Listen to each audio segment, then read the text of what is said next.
Hola amigos, un saludo a todos. Mi nombre es Diego Araya y este es el podcast de Comunidad Nexo. Me acompaña José Pablo Quiroz. ¿Qué tal? ¿Cómo vas? Gracias a Dios, pura vida. Episodio número. Episodio 45. Así es. Son bastantes ya. Sí, correcto. Qué bueno. Bueno, como saben, estamos en la serie de peregrinos y estamos indagando montones en esta carta de Pedro que es muy práctica, que tiene varios temas relevantes, importantes. Y ya entrando en capítulo 2, queremos tomar este episodio 45 para ahondar en un tema que ha sido controversial, llamémosle así históricamente, porque hay un pasaje que es el que queremos repasar hoy, donde se le reconoce o se ha tomado como fundamento de que Pedro es posiblemente la piedra sobre la que se fundamenta la iglesia. Así es. Y a partir de ahí argumentar que este es además, como llama la Iglesia Católica, el primer papa, e inclusive toda la idea de la sucesión apostólica. Entonces, ese es el propósito. Lo que queremos hacer es comenzar por el capítulo 2 de Primera de Pedro para ver a la referencia a la que estamos haciendo esto y desarrollarlo por ahí. Esa es la idea. Sí, hay una idea tal vez básica que nos lleva a pensar que este es el momento para analizar ese punto, que es que en el versículo 4 dice, Cristo es la piedra viva, desechada por los seres humanos, pero escogida y preciosa entre Dios. Y luego en el versículo 6 hace una referencia al Antiguo Testamento, en este caso Isaías 28, y dice, yo pongo en Sión una piedra angular escogida y preciosa. Luego, en el versículo 7 dice que la piedra que desecharon los constructores ha llegado a ser la piedra angular, que es Salmo 118, un conocido salmo que se llama Mesiánico. Referencia a Jesús. Y en el 8, una piedra de tropiezo y una roca que hace caer. Entonces, este pasaje de Pedro nos habla de Cristo como una piedra. Sí. Y eso nos puede llevar a recordar el pasaje de Petros, o sea, de Pedro, o llamado Cefas también, en el que Jesús hace una pregunta, él hace una aseveración y la respuesta de Cristo ha dado lugar a muchos siglos de una afirmación en relación con lo que eso implica para la iglesia, bueno, para Pedro primordialmente, y por consiguiente a todos aquellos que ocupan su asiento, su sede, llámese el ser el obispo de Roma. Claro. Entonces, queremos entrarle a ese pasaje, que este pasaje es famoso, que está en Mateo, versículo 16. Sí, vamos a leer Mateo 16 para partir de eso. Creo que el punto inicial de por qué es lindo que Pedro haga referencia a la piedra y vuelva a mencionar a Cristo, porque parece que el primer gran argumento es que este texto de Primera de Pedro es Pedro mismo diciendo, no, la piedra y el fundamento siempre ha sido él y lo sigue siendo. Uh-huh. Y habla más bien, él se ve a él y está diciendo los creyentes como pequeñas piedras con las que se está edificando. Entonces yo tomaría como primer argumento el hecho que el mismo Pedro desmienta esa posibilidad de que él es el fundamento de la iglesia. Pero bueno, vamos a ver en qué sentido sí es un líder influyente y un apóstol con relevancia particular, con influencia en el desarrollo. Claro. Sí. Entonces voy a leer capítulo 16 de Mateo, versículo 13. Cuando llegó a la región de Cesarea de Filipo, Jesús preguntó a sus discípulos, ¿quién dice la gente que es el Hijo del Hombre? Le respondieron, unos dicen que eres Juan el Bautista, otro que eres Elías y otro que eres Jeremías o uno de los profetas. Después vuelve a preguntar, ¿y ustedes quién dice que soy yo? Que esa pregunta es clave. Así. Porque parece que él está diciendo, ¿cuál es mi identidad? Exacto. ¿Qué han entendido ustedes de lo que yo he revelado con respecto a mi identidad? Y aquí es donde vienen estos pasajes claves de entender. Dice, tú eres el Cristo, el Hijo del Dios viviente, afirmó Simón Pedro. Probablemente esta sea la declaración más importante que haya hecho ninguno de los discípulos en el momento en que ya Jesús está además más cerca de la cruz que del inicio de su ministerio. Sí. Dice el 17, dichoso tú, Simón, hijo de Jonás, le dijo Jesús, porque eso no te lo reveló ningún mortal, sino mi Padre que está en el cielo. Yo te digo que tú eres Pedro, y sobre esta piedra edificaré mi iglesia y las puertas del reino de la muerte no prevalecerán contra ella. Dice el 19, te daré las llaves del reino de los cielos y todo lo que ates en la tierra quedará atado en el cielo y todo lo que desates en la tierra quedará desatado en el cielo. Luego les ordenó a sus discípulos que no dijera nadie que él era el Cristo. Entonces, este pasaje 16, 17 son claves por la expresión de Pedro y por lo que Jesús afirma de la expresión que él acaba de decir ahí. Sí, justamente decía un pastor al que leía, en preparación también para este podcast, que ellos podían pegar mal todas las demás, pero si pegaban mal esta, todo lo que se estaba haciendo no tenía mayor sentido. O sea, tenían que entender o haber entendido esta. Ustedes, ¿quién dicen que soy yo?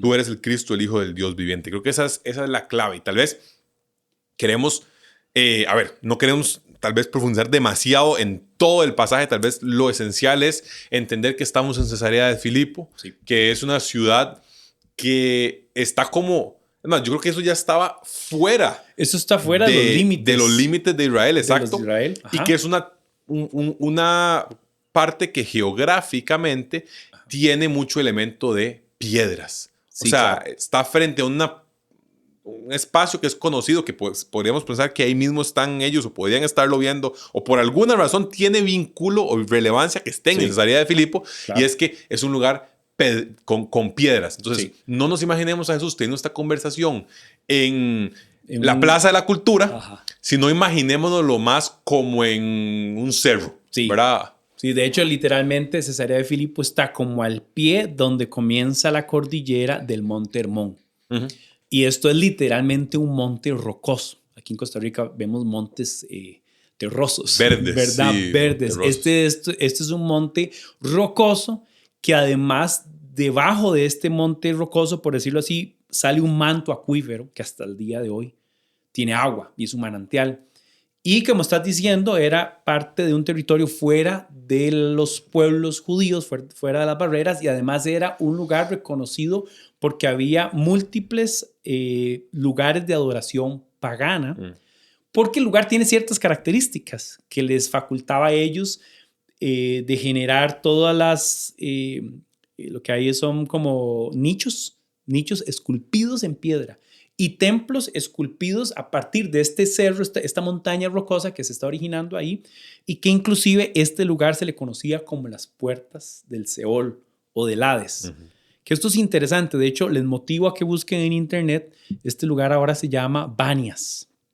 Entonces si buscan Banias al norte de Israel, van a encontrar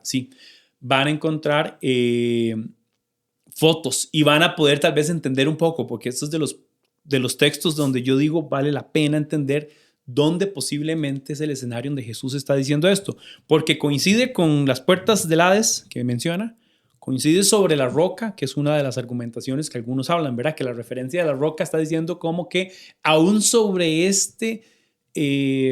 creencias paganas y sobre otros dioses y otros ejercicios, él va a instituir su iglesia y nada va a poder contra ella. Entonces el aspecto del lugar agrega valor a lo que dice, sin agregar además que Jesús está mencionando por primera vez la iglesia. O sea, la primera vez que la palabra eclesía se muestra en el Nuevo Testamento, y que lo que dice es un anticipo grande de la experiencia de iglesia, además, en la que nosotros hoy entendemos y vivimos. Entonces, todo eso como contexto inicial es importante tomarlo en cuenta en lo que queremos ver. Sí, tal vez, volviendo entonces a la pregunta central, al núcleo de este pasaje, es esa pregunta de Jesús, la respuesta de Pedro y la respuesta de Jesús a esa respuesta. Claro. Dichoso tú, Simón, Bar Jonás, hijo de Jonás, porque eso no te lo reveló ningún mortal, sino mi Padre que está en el cielo. Lo primero que Jesús está queriendo decir, yo creo, es esta afirmación es tan verdadera que no es una mera apreciación terrenal. Esta es una apreciación eterna en relación con lo que realmente es. O sea, esto es algo que Dios, el Padre, realmente dijo, se lo voy a revelar a Pedro. Claro. Y tiene ese nivel de trascendencia. Y tal vez nos enfocamos, si te parece, en el 18 y en el 19. Porque claramente el argumento acá es, yo te digo que tú eres Pedro, Petros en griego, sobre esta piedra, Petra en griego, edificaré mi iglesia. Entonces el argumento es, hay un juego de palabras intencional por parte de Jesús dando a entender que Pedro representaría la piedra angular, la piedra de la base, la piedra del ángulo, dicen otras versiones, si me parece. Sí. ¿Verdad? La piedra fundamental sobre la cual se edifica la iglesia. Entonces la idea es, Pedro, vos vas En sentido figurado, hacer la piedra sobre la cual se sostiene el edificio. En sentido literal, pero no más figurado, sino entendiendo lo que está detrás, el argumento es que Pedro es la base sobre la cual se construye la iglesia de Cristo, ¿verdad? Porque él dice, edificaré mi iglesia. En esto creo que no hay mayor discusión en el sentido de que es mi iglesia, y Cristo hablando, o sea, la iglesia de Cristo, ¿verdad? Pero después de esto hablamos de las puertas de los dominios de la muerte, una traducción probablemente más contemporánea. Sí, exacto, una traducción un poco más literal. Yo aquí estoy leyendo Nueva Versión Internacional, la última, la 2022. Okay. Vos tenés la versión internacional 2015. Sí, la anterior. Sí. ¿Qué dice las puertas? Dice las puertas del reino de la muerte. Puertas del reino de la muerte. Y tal vez una traducción todavía más específica. Dice Hades. Sería las puertas del Hades. Probablemente la más literal, exacto, y la más correcta, de paso, de todas las interpretaciones. Sí. Y luego viene lo de las llaves. Entonces, las preguntas que salen de este pasaje es, ¿qué quería decir Jesús con ese juego de palabras? ¿Cuál es el rol de Pedro? ¿Y qué significa que las llaves del reino le sean dadas a Pedro para atar y desatar? Hay un montón de teología contemporánea que se basa en una o en otra parte. Sobre el 18, mucha teología católica. Sobre el 19, mucha teología en círculos evangélicos. Sí. También. Entonces, queremos amarrar un poquito y desgranar y conversar al respecto. Claro. La primera cosa que quiero notar es que la respuesta de Pedro afirma quién es Jesús y el origen de Jesús. Son las dos cosas que yo veo claves. Dice que es el Cristo, que significa el Mesías, sí, que por implicación está diciendo, tú eres el del que se profetizó. Así. Y número 2, tú eres el Hijo de Dios. Esas dos cosas son esenciales, pero ninguna de estas cosas tiene que ver con ninguna cosa en particular de Pedro. O sea, no tendría sentido que Pedro, por responder bien una pregunta, de repente ahora se constituya el que va a sostener o el que va a edificar o el que va a fundamentar la iglesia. O sea, ya desde el punto de vista lógico no tiene ningún sentido. Cuando Jesús afirma la respuesta, responde a Simón, que ahí es donde se puede ver también el juego de palabras. ¿Por qué decide decirle Simón, hijo de Jonás, aquí y después Pedro? Uh-huh. Bueno, justamente porque hay un sentido de que él quiere jugar con las palabras. Le dice Simón Bar Jonás, uh-huh, dice literalmente el texto en griego. Bar Jonás es hijo de Jonás, uh-huh, que de alguna manera lo que algunos teólogos han dicho es que Jesús quiere responderle a Pedro en la misma formulación en la que Pedro le responde a él, como diciéndole, Jesús, hijo del Altísimo. Jesús le dice, tú eres Simón, hijo de Jonás, dándole su origen, que es Exacto. Interesante, porque es como, yo que soy de este origen divino del Padre, te afirmo a ti de origen terrenal, humano, uh-huh, que tu respuesta no viene de tu capacidad de haber entendido lo que yo he revelado, porque ciertamente Jesús ha dicho esto, que Él es el Mesías, el Cristo, el Hijo del Dios viviente. Entonces afirma lo que estás diciendo, que es el mismo Padre revelándole a Pedro esa respuesta. Y de ahí en adelante yo creo que es donde viene el juego de palabras. Tú eres Pedro, Petra, y después la idea de Petros. Y después viene la idea de sobre esta piedra, que esa es Petra, uh-huh, edificaré mi iglesia. Y aquí lo que podríamos decir de estas dos palabras, si lo buscan o si lo indagan, es que Petros es una piedra, pero piedra suelta, piedra grava, dicen algunos, como decir, cuando uno va en una carretera ¿cómo se llama? De lastre, y te encuentras una laja, decimos nosotros. Una laja. Piedra. Eso sí es un término propio de alguien que... La laja de verdad, o sea, hay lajas de varios tipos. Yo soy oriundo de Salitral de Santana y ahí había muchas piedras y la gente le tiraban piedras. Ajá. Entonces, tirar piedras era algo propio del lugar. Entonces, me identifico con este pasaje. Continuemos. Petros es esa piedra suelta, piedra pequeña. Así es. Mientras que Petra es piedra contundente, maciza. Es la que no puedes tirar. De un monte. No. La que no vas a imaginarte tirar, ¿verdad? Exactamente. Entonces, aquí la diferencia de qué implican las palabras y por qué Jesús las usa. Una para referirse a Pedro y otra para referirse al fundamento, más bien enfatizan la diferencia de que no se trata de él, pero se trata más bien de lo que él acaba de afirmar. Esa sería mi gran aseveración aquí, es que esa piedra maciza, inmovible, contundente, y probablemente que él esté relacionando con el lugar donde está, sea la expresión o la respuesta de Pedro. Sí, tú eres el Cristo, el Hijo del Dios viviente. Esa afirmación que todo aquel que la confiese y la crea en su corazón será salvo, dice Pablo en Romanos 10, ¿verdad? Claro. Que todo aquel que identifique que ese es el nombre que ha sido dado a los hombres, en el cual hay salvación, Hechos 4, es el nombre verdadero, que es el único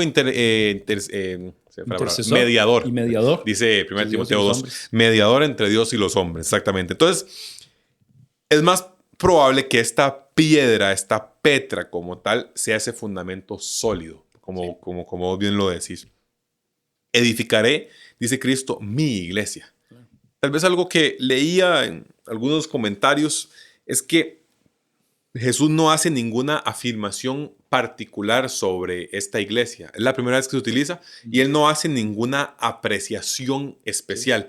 Simplemente la llama eclesía, grupo de personas, asamblea de personas llamadas para un fin. Recordatorio a nuestro podcast o nuestra enseñanza sobre la serie Somos Iglesia, en la cual tocamos estos puntos. Entonces, podríamos decir que la base es esa afirmación respecto de Cristo mismo, que al final de cuentas es Cristo como tal, no esa idea de quién Él es, la identidad de Cristo. Lo revelado respecto de Cristo será ese fundamento sobre el cual. Y eso nos pone a pensar en pasajes como, por ejemplo, Efesios, capítulo 2, versículo 20, que dice, Pablo está haciendo en Efesios un análisis, es este inicio de la carta, Pablo ha hablado de las transgresiones, de estar muertos en pecados, de ser salvos por gracia para buenas obras, que Dios nos ha reconciliado, que Cristo es nuestra paz, dos pueblos, uno, y ahora dice entonces, la unidad.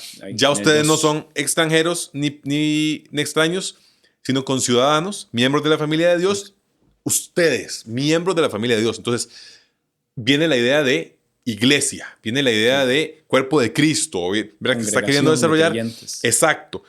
Edificados, idea de construir, propia de una piedra, sobre el fundamento de los apóstoles y los profetas, siendo Cristo Jesús mismo la piedra angular. O sea, nos habla de que Pablo lo entiende con claridad, diciendo si hay que poner una piedra sobre la cual se construye, es Cristo mismo. Y dice, edificados sobre el fundamento de los apóstoles y los profetas. Y vos te pones a pensar, ¿cuál es el fundamento base de los apóstoles y los profetas? ¿Cuál función tuvieron tanto los apóstoles como los profetas?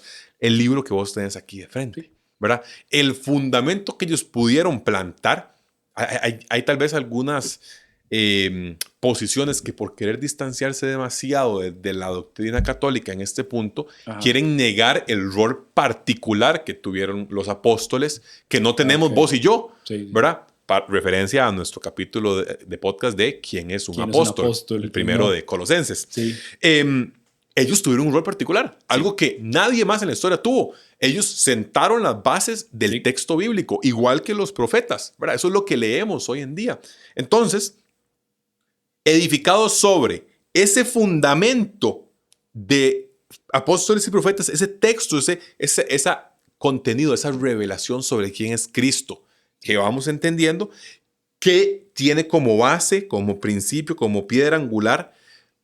La piedra angular es la piedra base, por aquello, ¿verdad? Hacerlo con claridad. La piedra angular es la piedra sobre la cual se sostiene un edificio. Sí.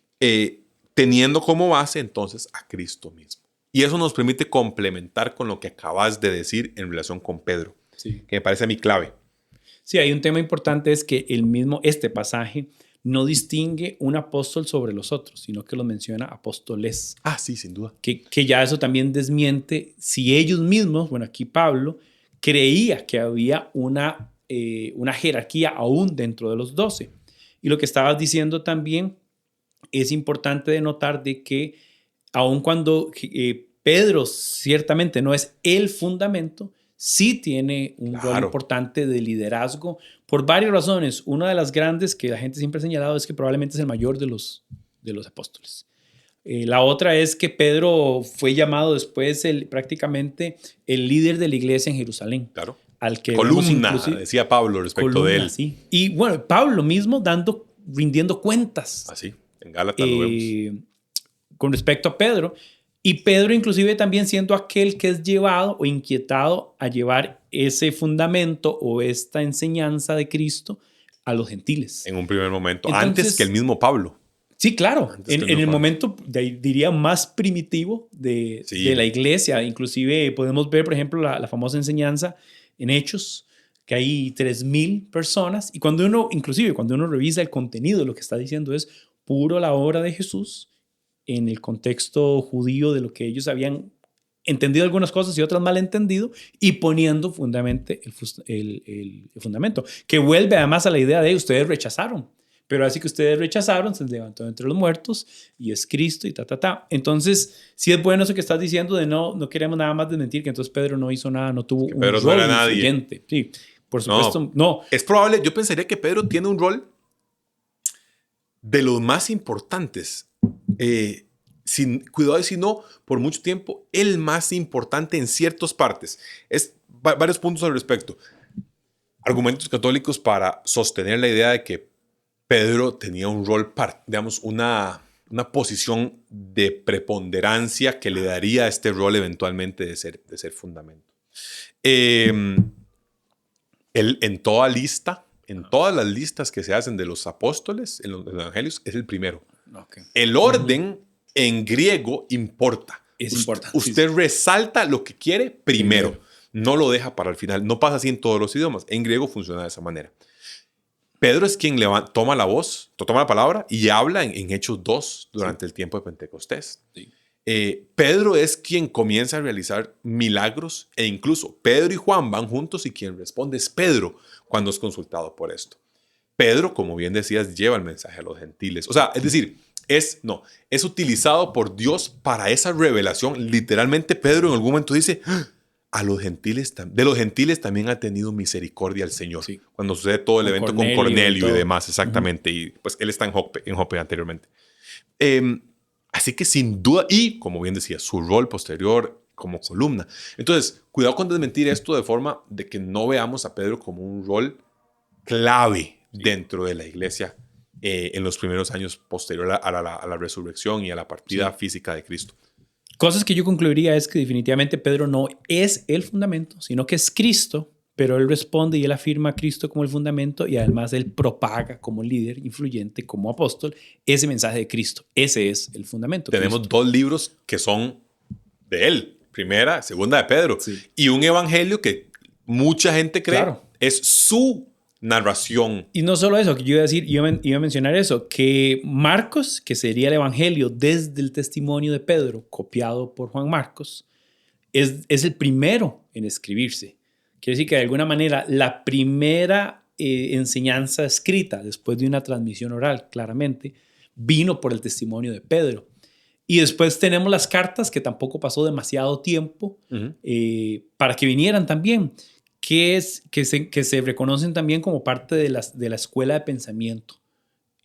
Hablando de los escritores que decías. Pablo, el más prolífero, digamos. Juan, el apóstol, escribiendo las cartas, escribiendo el evangelio, escribiendo Apocalipsis. Y Pedro. Ellos 3 son los que tienen la influencia de pensamiento teológica más la que más lleva, ¿no? La que más lidera. Eso para darlo por sentado, pero otra cosa que agregaría aquí para avanzar un poco también en la discusión es que no solo desmentimos la idea de que él sea la roca del fundamento, sino que inclusive esta idea que se le ha querido asociar con la idea del primer papa ya distorsiona todavía a otro nivel la figura de quién es, ¿verdad? Por varias cosas, voy a decir aquí varias cosas. Una vez que se introduce esta figura de liderazgo papal, ya no es una figura solo de influencia espiritual, por decirlo así, o de desarrollo eclesiástico, sino que es una figura que viene con un bagaje político en el Imperio Romano. Entonces, más bien lo que hay que entender es que ellos están agarrando un líder y un hombre fuerte y grande en el desarrollo de la Iglesia Prometida con un desarrollo político que ellos traen y lo unen a la fuerza. Entonces ya esto además desdibuja, porque ya que hay un vínculo o una amalgama en un sentido político de jerarquía con una figura de Pedro. No solo eso, sino que inclusive la forma en que le llaman es herético, diría yo. Esta idea de que es vicario de Cristo, que la idea de vicario es como un sustituto. Así es. Lo cual ya ahí se sale completamente, porque sabemos que si hay alguien que es vicario de Cristo, sería el Espíritu Santo. Claro. Entonces, definitivamente por ahí no es, ¿verdad? Sí. Yo recuerdo que en una enseñanza a principios de este año yo mencionaba que las monedas, el denario o cualquiera de las otras monedas romanas tenían al César sentado. A un lado tenía el perfil del César y al otro lado tenía al César en un trono. Y a este lado decía Maximus Pontífices. Y saco esto en esta conversación porque se ve que el nombre y el título y la postura que ya ellos venían en su ejercicio de dominio y de control de un reino, de un imperio como el romano, encuentra en Pedro a la figura para amalgamar el poder seguir influenciando, que además sabemos que en la historia del imperio romano es lo que ellos siempre hicieron, con otros dioses, con otras creencias, con otros pueblos, ¿verdad? Tomar y como que hacer su propio formato, sobre todo cuando ellos se dieron cuenta que el evangelio estaba ganando seguidores y creyentes y se estaba esparciendo, justamente por cómo los apóstoles inciden en esto, inclusive después Pablo llevándolo mucho más allá. Entonces esa parte tal vez como para concluir fuerte la idea que no hay asidero bíblico para aseverar esa figura papal que existe presuntamente en Pedro. Sí, esa figura de Pedro como preponderante. Iba a hacer dos argumentos. El primero iba a repasar un pasaje en 1 Corintios 3 que dice, Pablo está hablando de temas de ministerio y simplemente dice que cada uno tenga cuidado de cómo construye porque nadie puede poner un fundamento diferente del que ya está puesto, que es Jesucristo. Eso dice 1 Corintios 3, 10 y 11. Entonces ahí con claridad me parece que los apóstoles, viendo el Nuevo Testamento, nos permiten ver con claridad que ellos tenían claros de dónde sale el fundamento. Es decir, no es que es la iglesia de Cristo fundamentada sobre Pedro, sino que es la iglesia de Cristo fundamentada sobre Cristo. Sí. Cristo está construyendo su iglesia y la está construyendo fundamentado sobre sí mismo. Pero adicionalmente, hay una serie de argumentos de omisión. Los hijos del trueno llegan y junto con su mamá, piden a Jesús que se siente uno a la derecha y otro a la izquierda. Y Jesús le da la respuesta que les da y listo. No afirma a Pedro bajo ningún rol específico. No vemos adicionalmente en otro momento una afirmación de Pedro en el sentido de decirle que él va a tener un espacio particular, ¿verdad? Tal vez tenemos un reflejo a final de Juan, cuando tienen nuevamente una pesca de índole milagrosa, sí. Y él está conversando con Pedro a tempranas horas de la mañana. Que es lo que llaman la restitución. La restitución, correcto. Entonces también por ahí hay una línea de que el apacienta mis ovejas es una forma de dar a Pedro la idea de que entonces él sería posicionado de manera particular. Yo lo que creo es que, a final de cuentas, el Nuevo Testamento parece ser tan consistente en mostrar a Cristo y no a Pedro como fundamento, sí. Que es difícil sostener la interpretación. Por eso no queríamos hacer solamente una interpretación de Mateo 16 y entrar en una discusión de índole hermenéutica solamente, ¿verdad? De que si vos interpretaste así o interpretaste así, sino que queríamos hacer un barrido de todo el Nuevo Testamento, dándonos a entender cómo el mismo Pedro refiere a Cristo, los otros apóstoles refieren a Cristo. Claro. Pedro, cuando habla, muestra con claridad. En Hechos, hay un pasaje en Hechos en el que él habla con claridad acerca de cómo lo que Dios está haciendo, no se atribuye a sí mismo autoridad. Sí. Esto para cerrar el punto de sobre esta piedra edificaré mi iglesia. En todos los escritos nadie está en duda con ese aspecto, parece clarísimo. Entonces no habría razón para pensar que algunos sí pensaban esto y otros no. O sea, definitivamente en ningún lado del texto da pie a dudar, sí, de quién sí es la piedra fundamental de la iglesia. Tal vez si avanzamos con el 19. Veamos el 19, sí. Dice, te daré las llaves del reino de los cielos, todo lo que ates en la tierra quedará atado en el cielo y todo lo que desates en la tierra quedará desatado en el cielo. Sí. Palabra fuerte. De cierta forma, me imagino que de aquí debe venir la creencia de que cuando usted llega al cielo, quien lo ataja en las puertas es Pedro, ahí con un librito, viendo a ver si usted está o no está. Pasando lista. Sí, verás que lamentablemente no investigué esto. Imagino que tendrá que ver con algún desarrollo de índole artístico tal vez, o alguna doctrina antigua, pero simplemente como nota al pie. Ahí tal vez queremos preguntarnos qué significa esto de atar y desatar con llaves. Sí, ¿verdad? Que de hecho me parece que hay en el Vaticano hay una estatua de Pedro y me parece que en alguna de las manos, no sé si es ahí, pero hay una que él tiene una llave. Tiene sentido. Curiosamente que tiene como origen este tema. Este tema de las llaves es curioso porque es un elemento que vemos recurrente en el texto y que no solo aquí, sino que en otros momentos crea confusión, porque si es un sentido literal o figurado de esto. Sí. Y aquí el tema de las llaves creo que es una de las razones en las que como que la gente pudiera perderse del hilo. Pero si uno le pone atención... ¿Cuál sería el argumento? Te preguntaría. El argumento ahí sería que el tener las llaves significa que Pedro y sus sucesores, o sea, los obispos de Roma y la Iglesia Católica, tienen la determinación última sobre el cielo. Sobre quién entra y quién no entra al cielo. Ese sería el postulado. Ese sería exactamente. Pero quiere decir que ya ese postulado es bastante cuestionado porque quisiera poner el cielo en jurisprudencia del hombre sería algo... Está complicado. Sí, es que... Está muy complicado. Es que como el hombre podría tener jurisprudencia sobre un lugar que no ha conocido, que no ve, que no tiene sentido. Yo siempre a veces le hago preguntas lógicas al texto. Es como, el cielo necesita llave. Tiene cerrojo, tiene... y otra vez, ¿cuál sería la razón por la que Jesús le está atribuyendo a Pedro que él sí es el que tiene la entrada o no? Entonces...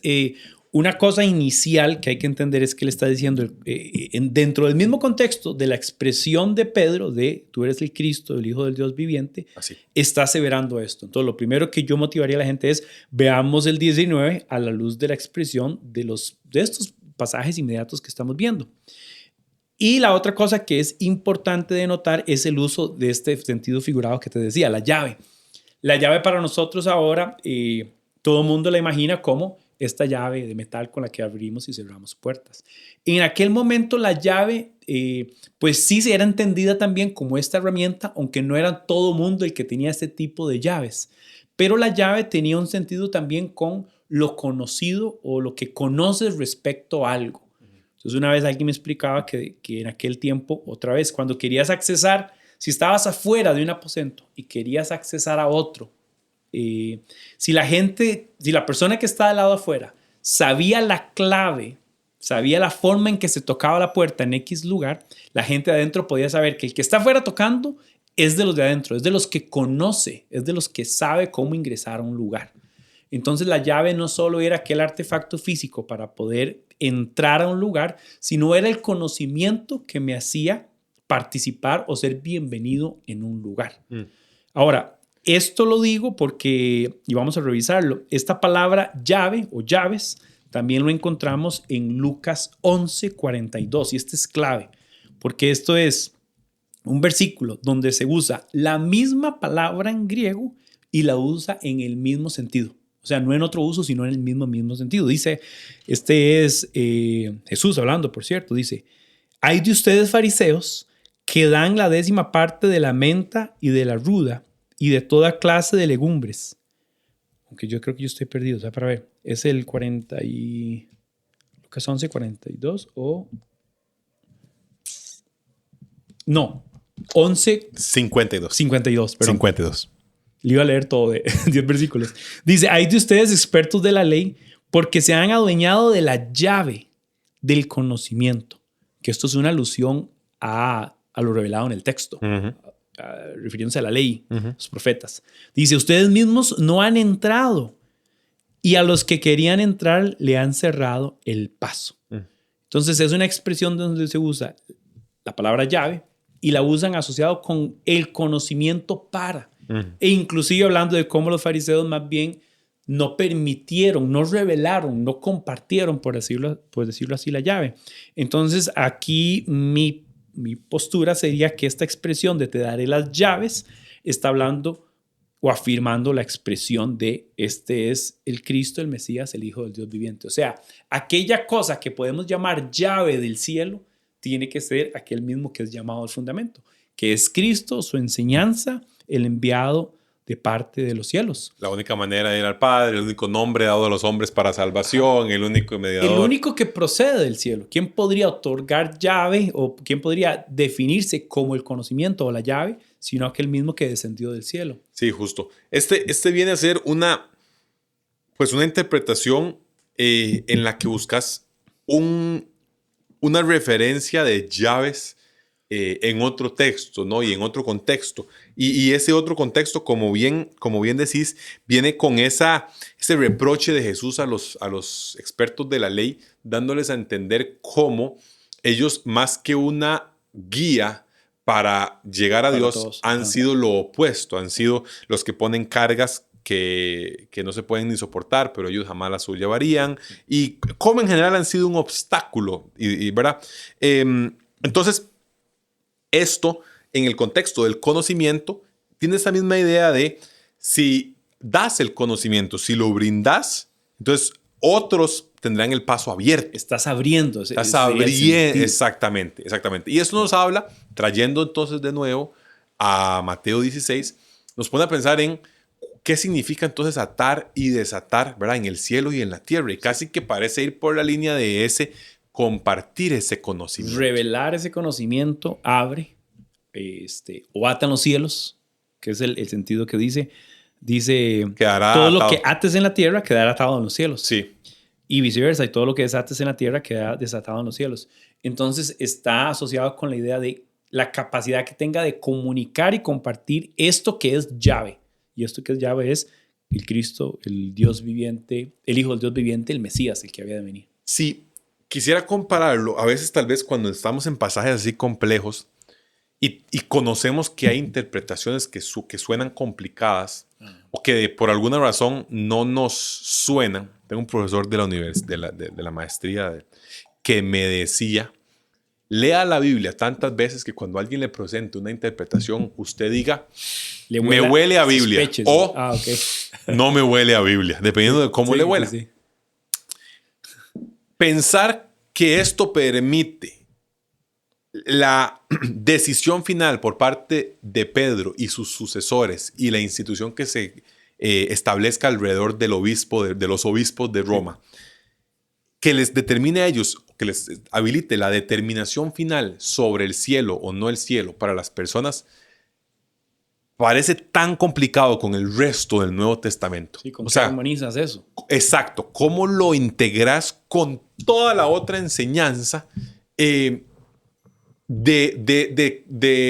compartir el evangelio libremente, de la salvación por fe? ¿Verdad? ¿Cómo lo logras armonizar? Eso es lo primero. Lo segundo es la idea de atar y desatar, que es una idea no tan católica, más evangélica, vinculada con temas nueva era, siglo XXI, finales siglo XX. Sí. Esta idea de lo que usted ate, en el cielo se ata. Sí. Si usted lo desata aquí. Que es parte de lo que la gente ha llamado la confesión positiva. Ajá. De que lo que digas... Eso pasa. Lo que atas y desatas, que el poder está en tu boca, que ya ahí es otra vez llevarlo, o sea, tergiversarlo aún más, porque sería como que está en función de mis deseos o mi voluntad. Sí. ¿Verdad? Entonces uno escucha, o sea, yo he escuchado, y recuerdo esto hace muchos años, cuento esta historia porque Te marcó. Es que me molestó tanto y me impresionó.